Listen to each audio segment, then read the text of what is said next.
All right, guys. Well, Congresswoman Kat Kamak here, and we just finished the State of the Union, the very first one for the Biden administration, and I like to say that really it was more of a state of the swamp, but details. So, as promised, wanted to give you some reactions. I'll tell you right now that there's still a lot of craziness happening. In fact, I'm going to turn the camera around so you guys can see kind of what's going on. All of the security is still in place. Here is our Capitol. That is our Capitol. That's not Nancy's. And over there, they have the beast. You can kind of see it right there. Anyways, and across, that is the Library of Congress. So, I know several of you did not watch it. I totally get it. I understand why. But that's what you guys pay me to do. Go to things like this. And, well, not all that I do, but, you know. I don't even know where to begin, because that speech was the most divorced from reality speech that I have ever heard.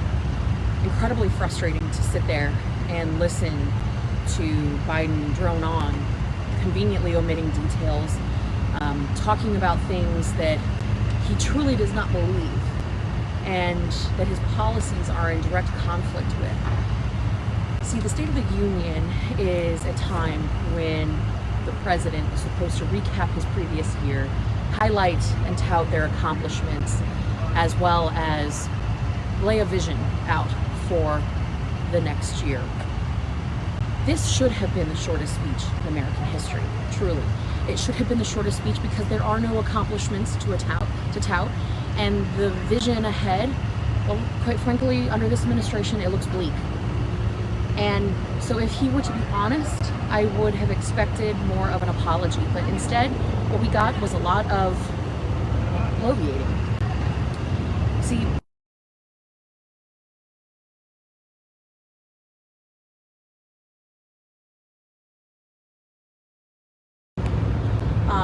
messaged, poll-tested questions that have been floating around for the last couple of days. That's what made it in the speech, because they would never say anything that doesn't poll well. But instead, like I said, what we got was a carefully curated, poll-tested, focus group speech. And actually, the beast is leaving right now. If you guys want to see, check this out. So there goes the beast, limo, departing from Capitol Hill.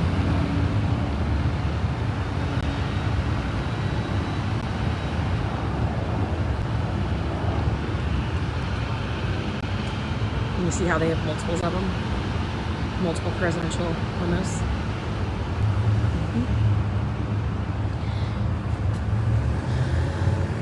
So, once again, freezing my tail off. My fingers are absolutely frigid. But, quick highlights, quick and dirty. He talked about infrastructure, conveniently omitting the fact that the infrastructure bill is only 9% actual infrastructure. He laid out a vision for a grand highway network that will be completely updated and new bridges, conveniently omitting the fact that within his own prize infrastructure bill, there is no allowance for additional lane capacity. In fact, it is specifically prohibited. No additional lane capacity is allowed. So he wants to rebuild our entire highway network, but you can't add a lane. But those are details, facts. He doesn't want facts to get in the way of their agenda, because really at the end of the day, their agenda is about dependency and control. Take, for example, he talked about price controls. But they didn't say price controls. They said, we want to lower the cost of prescription drugs. Who doesn't want to do that? But you don't do that by having the government fix the prices. You do that through innovation, through research and development and competition in the marketplace. That's what truly lowers it, not some artificial government price control. Because once you fix it through a government program, what ends up happening is all that innovation dries up. So you find less cures, you find less opportunity, less research and development. This is economics and 101. This is incentives. This is how people and economies and the world works, right? He talked about police and actually said at one point that the answer is not to defund the police, which of course my colleagues and I, we were shocked. We stood up, we clapped. AOC was sitting behind me up in the gallery, and I just couldn't resist the opportunity to turn around and see her reaction to her president talking about supporting police, even though we know that that's just words, that he doesn't actually mean it. Because if he did, he wouldn't be doing what he's doing and having an open border crisis. He wouldn't be allowing narcotics to pour into our communities. He wouldn't be taking money away from community programs that actually help them hire and train and recruit law enforcement. They wouldn't be taking the very vest off my husband's back as it is written in their current defund police bill. But anyways, I turn around and lo and behold, Miss AOC was not pleased. She sat in her seat with her arms crossed. She didn't like that. Let's see, what else happened? There were so many things. You know what, guys? I made notes throughout the speech. Hold on a second. I'm sorry I have to do this. Look at my notes, but oh my gosh, yeah. Talked about the global minimum tax, corporate tax rate. You know, that's a disaster. He wants to lift up, quote unquote, lift up the middle class, and talks about knowing about the middle class. This is a 40-year swamp creature. Joe Biden forgot about the middle class a long time ago. He has never, ever been a part of the middle class and has no idea what it's like to live paycheck to paycheck. And if he did, he would certainly stop spending nearly $9 trillion in a single year. Because we all know, everyday Americans like us, we know that the more that the government spends, the less we get to keep in our pockets. And for so many of us, trying to figure out at the end of the month, do we pay for gas or do we pay for groceries? Because the price of goods and services has gone through the roof. Because of Joe Biden's weakness and lack of leadership, we now are paying for it at every turn. Be it at the southern border, be it at the Americans, be it watching Americans get left behind in Afghanistan, be it at the gas pump, be it in our communities where we're seeing an opioid crisis rage out of control, which again, that was ignored. We're paying for it. We're paying for the disastrous policies of Joe Biden and his cronies. And this is why it is so important that we come together, not as Republicans versus Democrats, but as Americans. This is what we have to do, because this is our house. This is our house. This isn't Joe Biden's house. This isn't Nancy Pelosi's house. This is our house.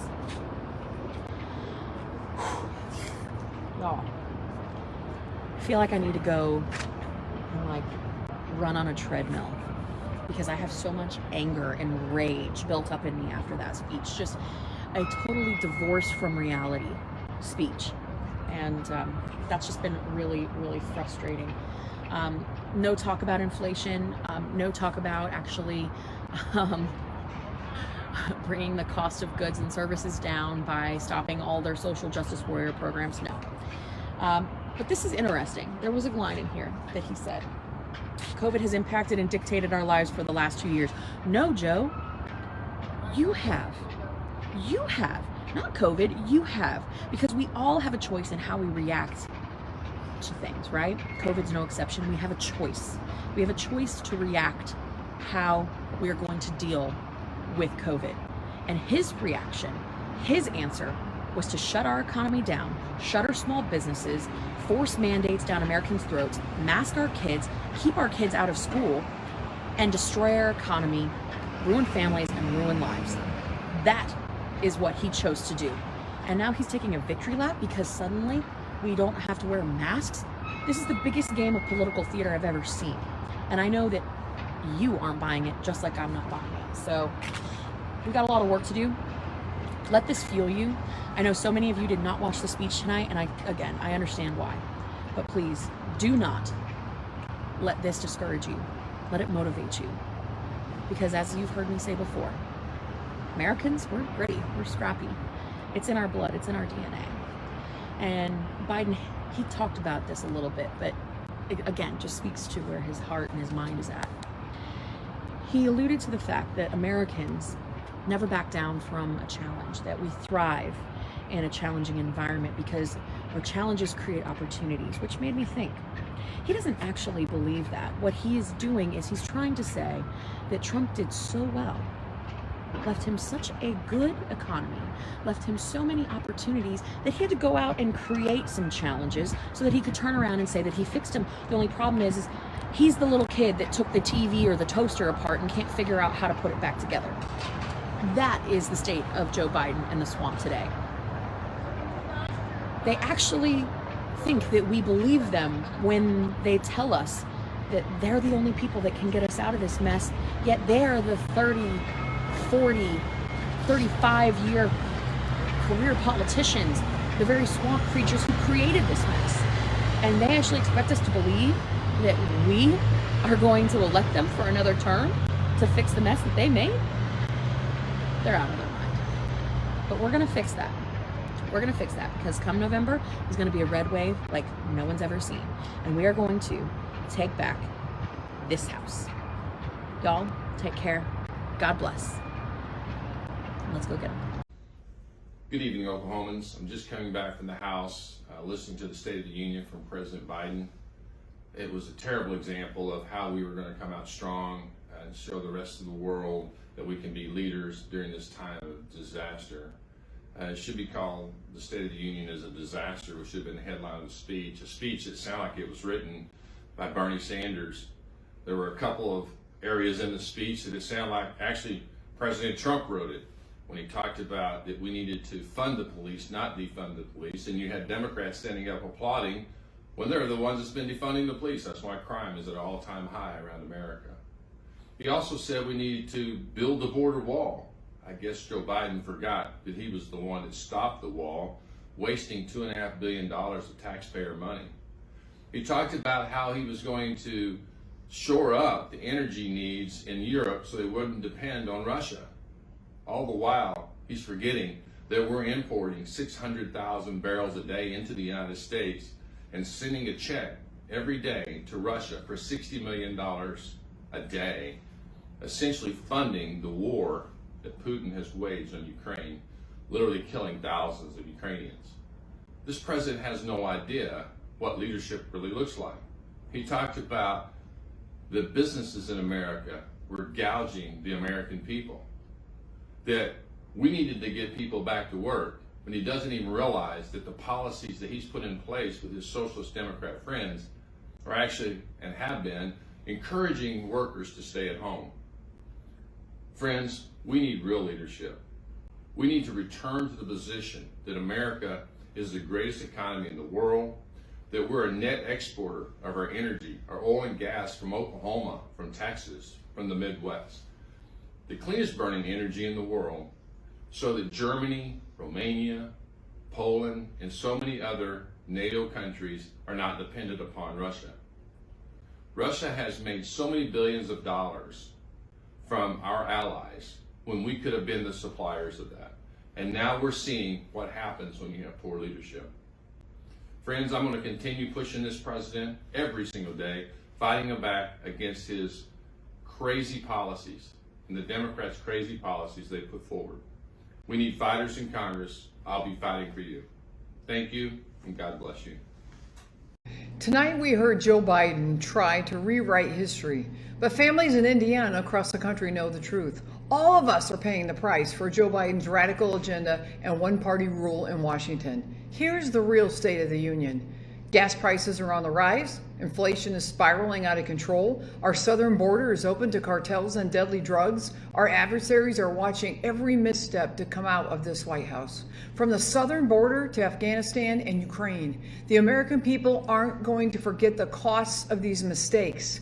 With Biden at the helm, America is weaker. Our prosperity has been stalled. Our adversaries are emboldened, and our values are in danger.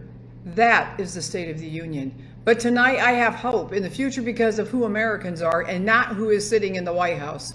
We're the home of the free because of the brave. The American people are resilient and we will rise to any challenge. In spite of what's happening under the Biden, Pelosi, Schumer agenda, I'll keep fighting for Hoosiers and for the American dream. Hey everybody, Congressman Orkreen, welcome to Whiteboard Wednesday, and this week is the week of, in fact tonight, the State of the Union address from President Biden. And of course we know the speech is not going to match reality. Tonight he's going to tell us that our economy is thriving, it's great, but it's the highest inflation in 40 years, the supply chain crisis, we've got a depressed, actually, forced depressed energy sector, and many, many other things. He's going to talk about how America is back.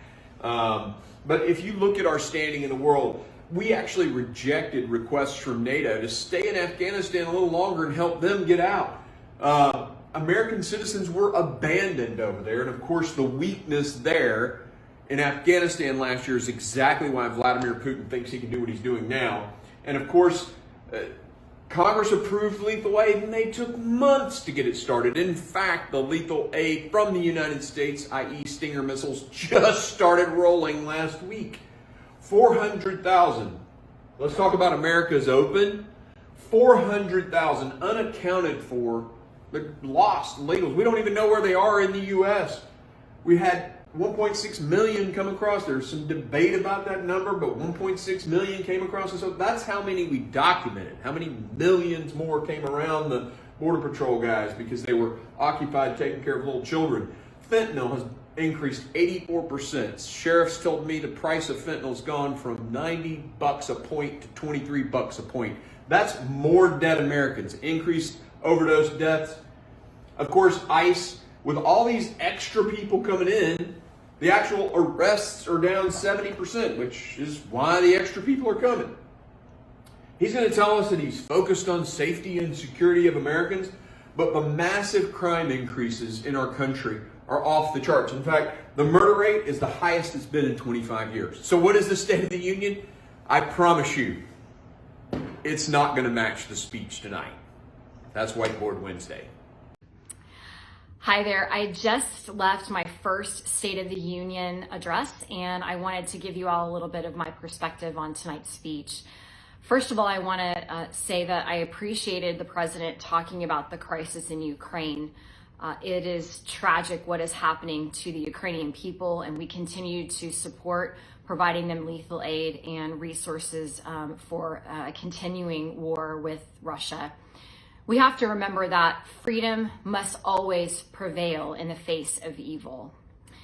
As for domestic issues tonight, we heard some talk about inflation, but the reality is I've heard from so many Oklahomans back home that are really struggling with rising prices.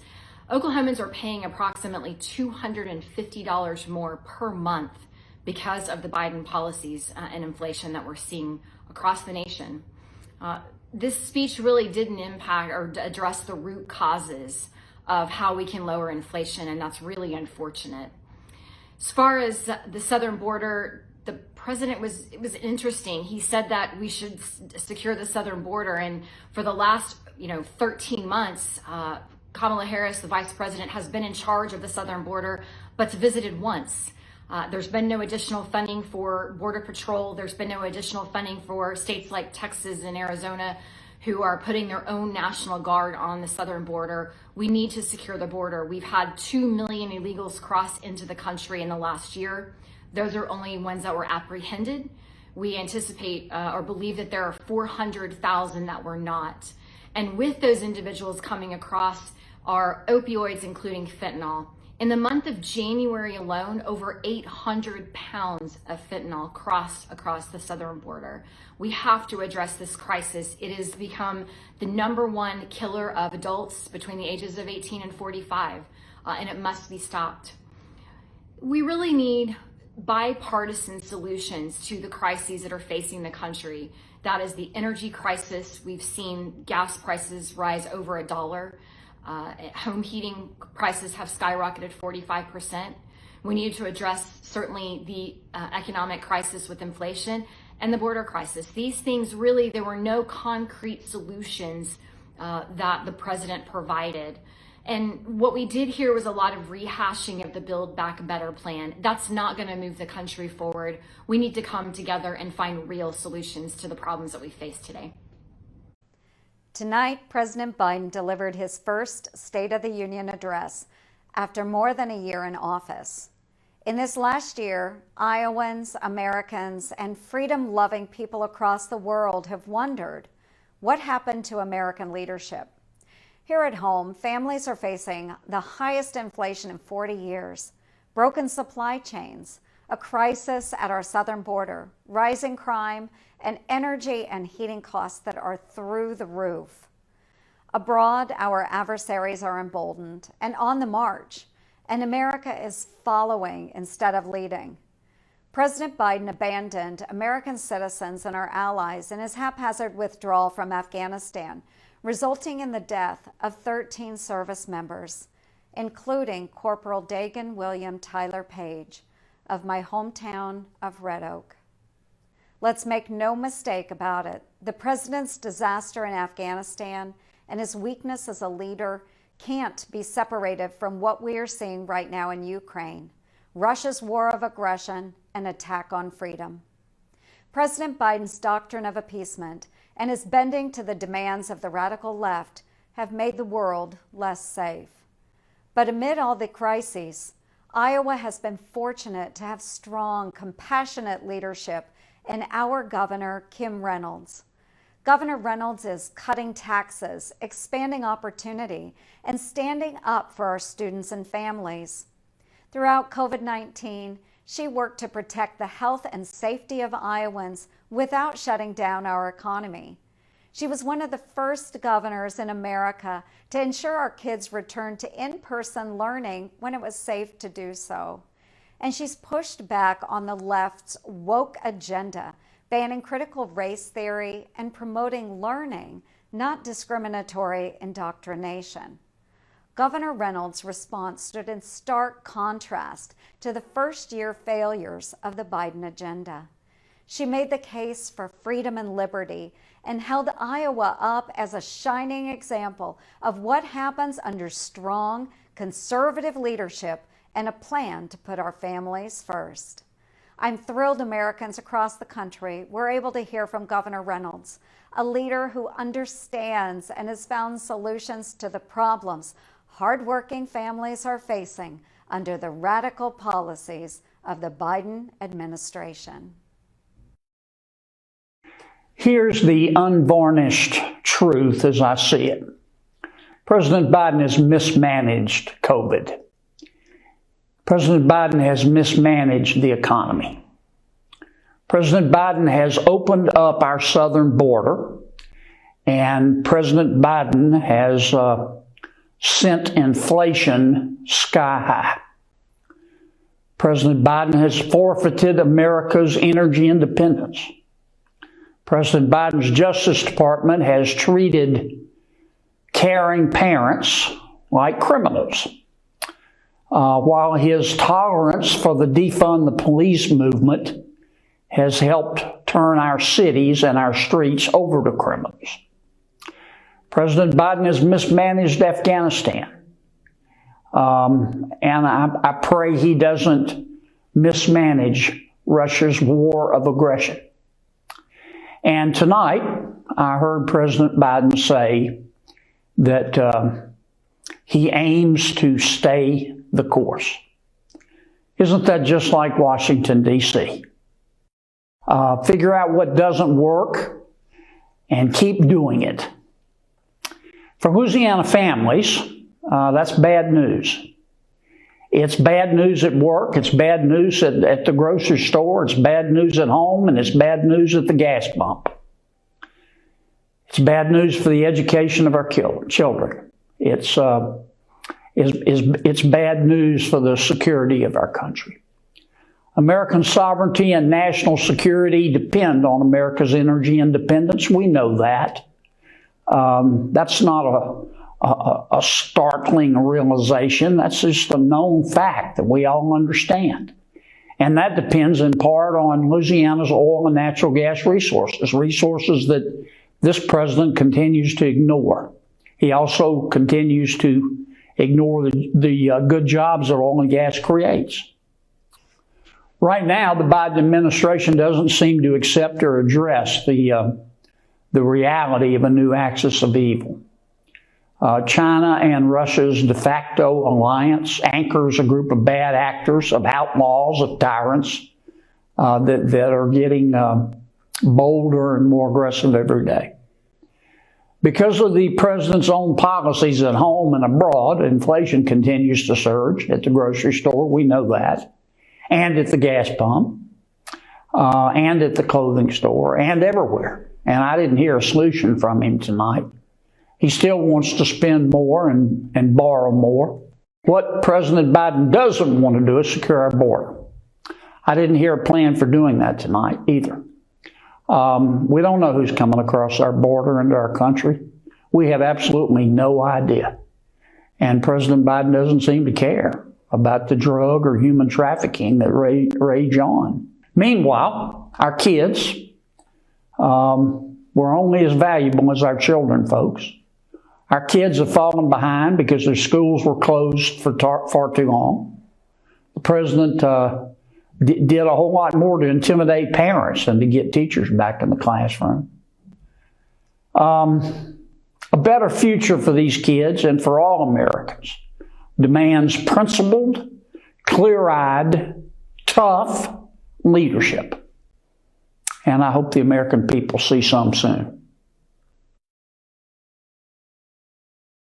Tonight, it was really encouraging to see Republicans and Democrats join together and send a clear message that the United States is united against Vladimir Putin's aggression in Ukraine. We must let the world know that this type of behavior will never be tolerated. At home, we have a 40-year high in inflation, a crisis at our border, high energy prices, and families struggling with a high cost of living. For the last year, Democrats haven't focused on these issues. Instead, they pushed far-left policies that are out of touch with the concerns of rank-and-file Hoosiers.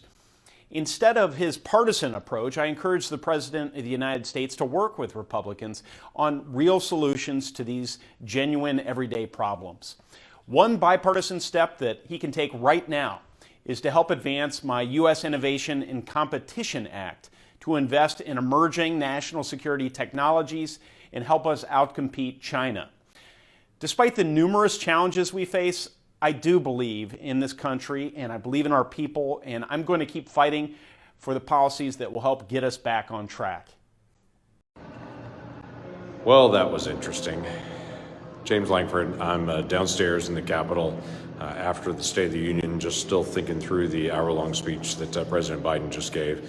Thought I'd give just a quick response to some of the things that I heard there as I walked through the speech. If you got a chance to be able to hear it, I'd be interested in your posts and your thoughts on the speech tonight, not just on the delivery, but on the content. The biggest issues that I saw as we were going through the speech, I was kind of flowing through the argument, obviously, that we're going to stand with the people of Ukraine. Good. We should stand with the people of Ukraine. It was great that the loudest, longest applause through the entire speech was actually right at the beginning for the ambassador from Ukraine to be able to tell the world that we are standing with the people of Ukraine and we should be standing with them for humanitarian, supporting them, cutting off Russia and isolating them from the world's economy.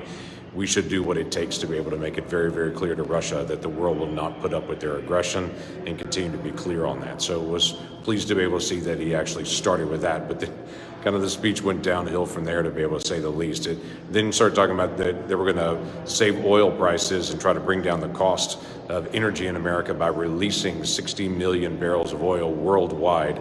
That seems like a big number, except for the United States alone uses 20 million barrels of oil a day.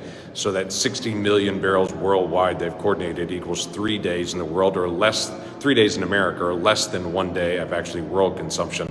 And that's actually got to be replaced. That's our strategic oil reserve. What we really need to do, and what he wouldn't talk about tonight, is actually put pressure on Russia by increasing Oklahoma and America oil and gas production to be able to send to Europe. If you want to be able to really hurt Russia long term, you've got to be able to cut off their customers. But his focus was really on doing a short-term patch, literally for 3 days in America, rather than actually do the long-term issues that need to be done to really provide energy security. His whole focus skipped over the fact that the United States is still buying oil from Russia right now. So we need to cut off purchasing from Russia. We need to actually replace Russia's customers around the world so that we can prevent Putin from having the money to be able to murder his neighbors. That's the real piece that we need to be able to do. And for whatever reason, President Biden wouldn't talk about that, whether it's just beholden to environmental activists. And so he wouldn't talk about how we need to produce oil and gas, but that is the most obvious issue that everyone sees that he skipped over. He talked about the American Rescue Plan and then talked about inflation right after that, which I thought was interesting because the American Rescue Plan is what directly led to the inflation that we're facing today. He talked about inflation and he said this was all because of COVID, basically. But what he conveniently left out is this is not the kind of inflation that they have in Australia or in Japan or in South Korea or in Canada or in multiple countries around the world that are Western economies. They're not experiencing 7.5% inflation because they didn't do a plan like what Biden put in place last year, where he talked about all these quote unquote great things out of the American Rescue Plan. Inflation is the biggest issue. His response to inflation was, we'll just cut the cost of products. We'll just make products cheaper and just declare drug to be cheaper. That's not how it really works in a real free market economy. In the conversation, all the senators declare prices are going to suddenly be. So it was interesting just to be able to hear that piece of it there. He talked about he's going to cut prices on certain products, but he also said he's going to dramatically raise the price for corporations and for their taxes. Corporations make their money by selling products, so if you dramatically raise taxes on corporations, they actually then raise prices for products, and that continues to be able to accelerate inflation even more. So I don't know how that's going to act. It was interesting. The conversation about crime in America was really honoring some police officers that have been, obviously we all grieve with those families, but the answer that he had for that was more gun control, that we're going to have a dramatically larger amount of gun control, and he started listing off all the other areas where he's going to cut that off. And clearly it's a Second Amendment issue that we're going to clearly push back against on this. He mentioned this Freedom to Vote Act and said we need to have a Freedom to Vote Act, and then just got off of it in a hurry, leaving out that really federalizes elections and takes it over from every single state, and says to states like Oklahoma, we can no longer have voter ID. We've got to be able to have this ballot harvesting processes that you can't verify elections. So he talked about verifying elections and then immediately went to a bill and just declared it, not mentioning to everybody that actually makes it much harder to be able to verify elections if you do that. It was interesting, with the Supreme Court sitting right in front of him, he said that Roe v. Wade is under attack and looks right at the Supreme Court on that while they're in the process of actually debating this issue. I would tell you, for the Supreme Court, they need the latitude to be able to make this decision based on the law, not the president trying to be able to bully them during the State of the Union address. He talked about border security. Wow, that's all I could say. While I was sitting there listening, knowing what they've actually done on border security, he started talking about technology and how they're going to stop people from illegally crossing these different state cases. I was just in Brownsville just a few weeks ago. I saw the courtrooms that he was talking about. Those courtrooms he was talking about were empty the day I was there, like 0 people in them. 50,000 people had illegally crossed that border just last month. They had 3 different hearings in that. So while he talks about we're going to do these courtrooms and we're going to have these judges, I've seen it firsthand. They're not actually doing hearings there. And he can talk a big game about what's actually happening. They're not really enforcing it. So that was literally not true when he talked to that whole section on border security. And it was surprising just because every American knows we had 2 million people illegally cross the border last year. And then he has the audacity to stand there and talk about how we're going to have strong border security on that. That's pretty audacious, to say the least.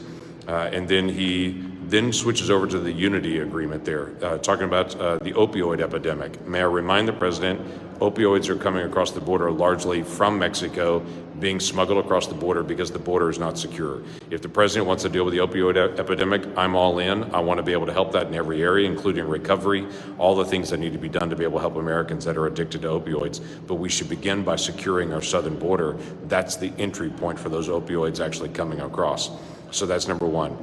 He talked through some of the mental health issues, and he talked about social media companies. He got loud applause from both sides of the aisle when he talked about holding social media companies accountable, which we've got to do. And his Department of Justice, that's so focused on attacking parents right now for standing up in school board meetings, his Department of Justice has the authority right now to deal with antitrust issues in social media companies, but he's so far not taken that on. And so that's the key thing that they can take on. But I'm glad to hear him say that they should deal with that. He then talked about care for veterans. It was the only in the entire time is when he talked about care for veterans and the burn pits.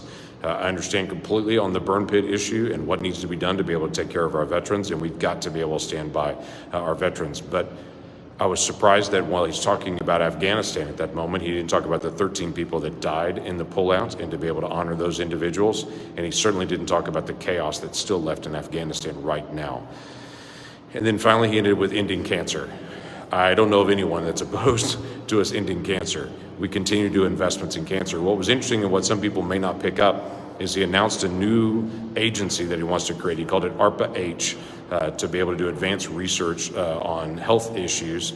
We already have an agency called the National Institute for Health, NIH. That's their job. So all the things he outlined, saying we're going to do this with a new agency called ARPA-H, already exists in an entity called the National Institute for Health. They have Alzheimer's, they have diabetes, they have cancer there. So either he's saying we're going to abolish the NIH, or he's saying we're going to try to create a new agency to be able to do health research, or I don't know, maybe he's just going to change the name of the National Institute for Health. I couldn't figure out what the process was and where he's actually headed on that. Let's definitely work to be able to end cancer. Let's continue the research that's been going on for decades where we've made good progress. We're much better at treating cancer now than we were 10 years ago. I pray that we're much better 10 years in the future on that. But I'm not sure creating a new agency actually solves cancer. We've got to be able to continue to advance research in areas that's really making progress. To be able to do that, allow doctors to be doctors, to practice medicine, and to be able to innovate. That's the key issue that we've got to be able to deal with in the days ahead. I'll be interested in your feedback. All the comments are coming so quickly I can't get a chance to be able to read all of them now, but I'll be interested to be able to see your thoughts on the State of the Union address itself. I would say there's a lot of major concerns about the speech and the proposals that he's put out and the trillions of dollars in new spending. And as I mentioned before, one of the really audacious parts was his declaration that he's going to do border security now after he's not done border security for a full year, and everyone knows it. The other big one was he said he's going to now also cut the deficit in half, and he'll be the only president that's ever cut the deficit by $1 trillion in his first year. Which again, I just laughed because I thought that's because of COVID last year and all the spending on COVID, that we actually worked to be able to keep him from doing even more spending last year. He did $2 trillion early in the year that caused all the inflation. He wanted to do $4 trillion on top of that we blocked him. We blocked him from actually spending $4 trillion more. And then he came and bragged and said that he actually cut the deficit by $1 trillion. That's pretty remarkable to be able to be that bold in that process on something that's just factually not true, and quite frankly, something he fought hard to be able to get more spending, and now he's taking credit to say, no, actually, I was trying to cut the deficit on it. Anyway, we're going to continue to be able to do the work. I do encourage you to be able to pray for the president, pray for the people of Ukraine, pray for what's happening in Washington, D.C., like we do for the nation as well. We have strong disagreements in many of these areas. We have some areas like standing with Ukraine, working on cancer, and some of those where we have strong agreements on.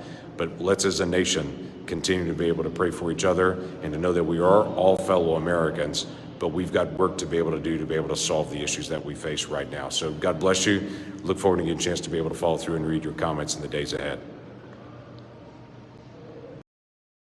President Biden's speech comes as America is in crisis. From inflation to crime to the wide open border, Joe Biden offered little in the way of credible solutions. The president is always quick to blame everyone else for the problems that his policies have created, and tonight's speech was no exception. Families all across Wyoming are worse off than we were a year ago. Inflation is at a 40-year high. Gas prices are up more than $1 a gallon since the president was sworn in. Crime in the cities is breaking records. More than 2 million people illegally entered our country last year. Now we see Putin's Russia intent on restarting the Cold War after Joe Biden showed weakness in Afghanistan. The price of his weakness was American lives. In Wyoming, we lost our own Riley McCollum, a U.S. Marine who died protecting others in the deadly and disastrous withdrawal from Afghanistan. Time after time, Joe Biden has shown that he is asleep at the switch. The president missed an important opportunity tonight to change course. He should have started by ending his war on American energy, a move that would help Americans dealing with skyrocketing costs and help our allies escape their dependence on Russian energy. Tonight, Americans heard more of the same failed ideas and tired liberal talking points. Americans deserve better. I'm going to continue to stand up for the families in Wyoming and fight against Biden's radical, dangerous, and failed policies. Tonight you heard a speech by someone who doesn't know what's going on in the Union, or at least is hoping you don't know. What is the State of the Union? Russia's invasion of Ukraine has led to the worst crisis in Europe since World War II. Massive inflation is everywhere, the likes of which we haven't seen since the malaise of Jimmy Carter. Parents are frustrated by almost 2 years of bureaucrats messing with their kids' schooling. Everyday Americans see their freedom, jobs, and livelihoods stolen from them by petty tyrants drunk on power with lockdowns and mandates. The State of the Union is frankly pretty poor, and Americans are largely unhappy with Biden's performance. Our 2 years of lockdowns, ballooning national debt, and out-of-control inflation threatens our very national security. Congress added trillions of dollars in new debt to pay people to stay home from the lockdowns that Congress mandated. When gas goes up every day, when food prices increase weekly, these are signs of real trouble. Of course, that's if you can even get the food. Supply chain issues from our COVID policies have continued to bring empty shelves, late deliveries of just about every item in our economy, from meat to used cars, from raw materials to boatloads of goods. The delays are ongoing. Economic issues are only part of the problem, though. Parents are being told they're not in charge of their kids' education. Issues such as critical race theory and extreme gender are brought into their small children's classrooms. That's if their kids are even meeting in person in a classroom at all. Biden and his followers want you to believe that they're following the science, but it looks more like political science to many of us. Dr. Fauci wants you to triple mask, double vaccinate your 5-year-old and hide in your basement. That may be okay for a 40-year-old government bureaucrat making nearly $500,000, but it's not so easy for everyone else. And really, the scientific evidence for vaccinating children is not convincing. There have been many casualties of the Biden policy so far: science, freedom, prosperity, strength in the world. These are not small matters, and they've all happened in barely over a year. I shudder to think what will happen if these policies continue unchecked. Democrats in Congress who clapped and cheered tonight bear much of the blame as well. They passed the spending bills and enabled the appointees who have made this mess. Thankfully, one thing I can say without flinching about is that we still are the greatest country, and that our State of the Union can and will bounce back. We can get our spending under control. We can retake our freedom. We can stop the left from taking over our schools, and we can fix our foreign policy. It starts now. Parents are fighting back. People are listening to other voices with real science on their side, and men and women are running for office to take back Congress. Next year, I am hopeful that the message will be better, our outlook brighter. For now, keep fighting and hoping that our best days can and will be ahead of us. Tonight, President Biden spoke to the country. In reality, he was speaking to a narrow portion of his base because he's losing it. He speaks to Putin because his own failed policies have resulted in forced confrontation. Instead of giving Americans a reason to have hope for the future, Biden can't seem to get past the crises of his own making. Look, that's the absolute weakest possible position for a leader. We also see President Biden doubling down on the same things that have failed, doubling down on the need for more federal spending that's caused inflation to skyrocket, making it harder for ordinary Americans just to put food on the table. Americans deserve more, and we need to expect better than this. While the president attempted to portray optimism tonight, the challenges of the present time require an immediate shift in focus away from far-left policies that weaken America's economy, national security, and foreign policy strength. Americans are experiencing the sting of the highest inflation in 40 years, a record-breaking crisis at the southern border, out-of-control crime rates, drastic attempts at federal government overreach, and the left's attacks on American oil and gas and our energy independence. Our foreign policy posture has been weakened, from a botched withdrawal from Afghanistan to the current Russian invasion of Ukraine, and China and the rest of the world are watching. We should be pursuing pro-growth policies that will boost competitiveness, investment, productivity, and wages in the wake of this pandemic. Before the pandemic, a combination of pro-growth tax reform and less regulation resulted in one of the strongest economies in a generation. We should rely on this proven formula as we rebuild and abandon reckless tax and spend proposals and misguided efforts to reshape the fabric of our society. Hardworking Americans are worried about paying bills, putting food on the table, and the price of gasoline. The main thing the people of Arkansas needed to hear was a plan to bring down inflation, end the supply chain bottlenecks, and restore our workforce to full strength. It's time for the President to focus on bipartisan solutions to give them relief and quit doubling down on radical measures that pour gas on the fire. I urge him to set his partisan agenda aside and respond to the concerns of countless Americans by working to contain rising costs, secure the southern border, and demonstrate a strong foreign policy. There's unlimited potential for what our nation can accomplish when we have the tools, policy, and leadership to realize our dreams. Is that prices are up, inflation is up, crime is up, and the need for American energy is up. We are now buying oil from Russia. Mr. President, this is appalling. And I have a few suggestions to move us back to energy independence. Support the state of Wyoming's regional haze plan for the Jim Bridger power plant. This is a fight against some of the cleanest burning coal in the world, and it should stop now. Include uranium in your list of critical minerals and encourage mining uranium in the U.S. so we do not have to rely on places like Russia for our supply. Restart the Keystone XL pipeline project. Fast-track energy infrastructure projects around the country. Get energy regulators out of the way so states can more easily approve natural gas pipelines. Fast-track energy production on federal lands. Wyoming is rich in energy resources, and we can move quickly if the federal government is our partner, not our opponent. Prevent America's big banks and financial regulatory agencies from blacklisting the energy sector so energy producers can get the loans and services they need to start new projects and increase energy production. Sanction Russian oil and gas exports to America and our allies. Every barrel of Russian oil we buy gives Vladimir Putin more power.